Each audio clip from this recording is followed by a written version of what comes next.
Esa tarde triste del 1 de abril de 1991, yo estuve en el paradero pocos minutos antes de que le dispararan a Jaime Guzmán. Había hecho mi clase en la Facultad de Derecho de la Universidad Católica de Chile. No alcancé a ver a Jaime Guzmán. Bajé al paradero y debo haber tomado un taxi hacia las 6:13, 6:15. En ese mismo lugar a Guzmán le dispararon a las 6:28. Eso significa que seguramente Palma Salamanca estaba parado ahí. Yo no me acuerdo de nada excepto de que conversé con un par de alumnos con los que me topé a la salida. Ha causado mucho impacto que los diputados Boric y Orsini hayan estado con Palma Salamanca en París.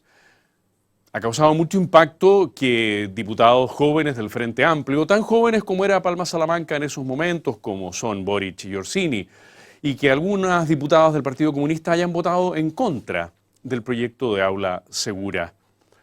Proyecto que también se refiere a jóvenes que usan la violencia.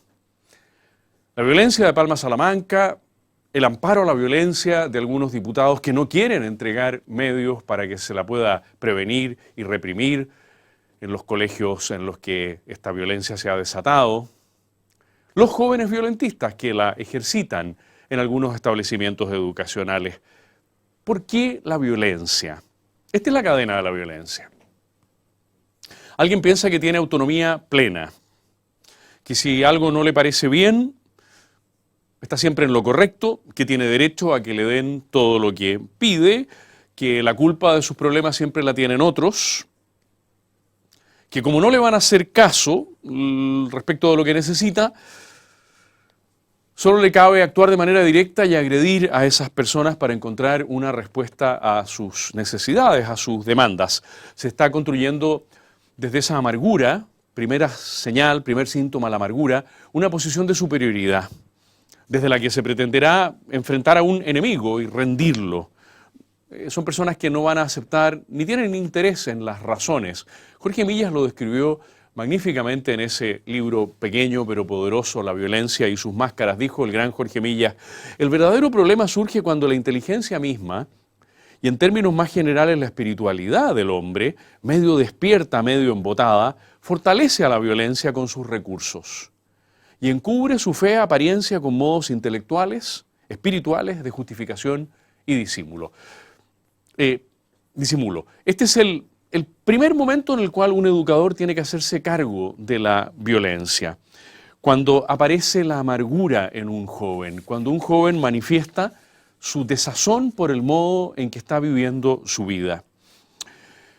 No se piense que la única víctima de la violencia es el senador asesinado, el rector al que se le lanza una bomba.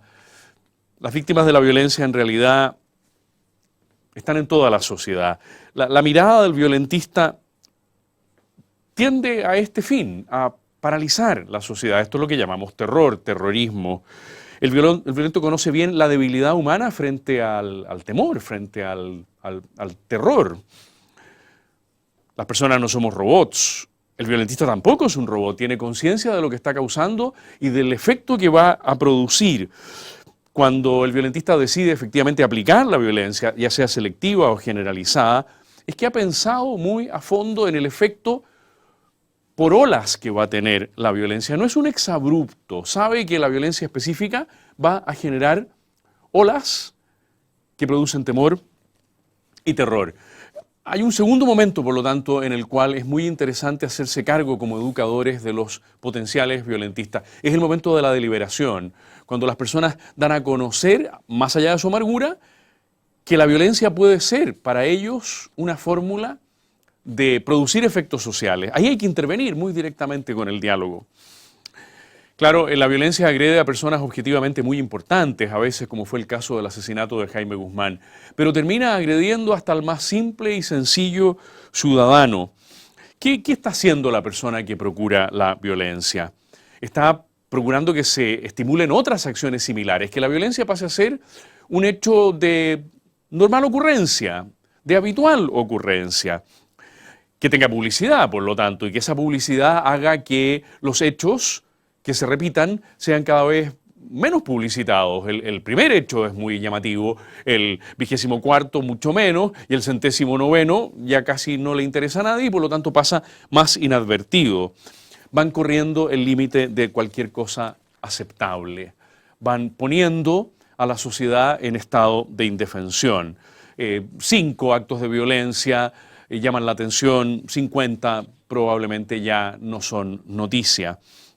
Asustar, amedrentar. Hay algo místico en el violentista joven. Este es un tercer momento en el cual el educador tiene que intervenir o por lo menos darse cuenta de la necesidad de una intervención. Cuando ve a alguien lleno, preñado de sentido místico de sus acciones, que va a cambiar el mundo con la violencia, ahí también tiene que tener el educador mucho cuidado y lograr intervenir. Finalmente, sucede con muchos violentistas que después de haber perpetrado sus actos se dan cuenta que la eventual fascinación que iban a producir en algunos seguidores se transforma en decepción y en sentimiento de fracaso. Y entonces algunos violentistas caen en una cierta depresión.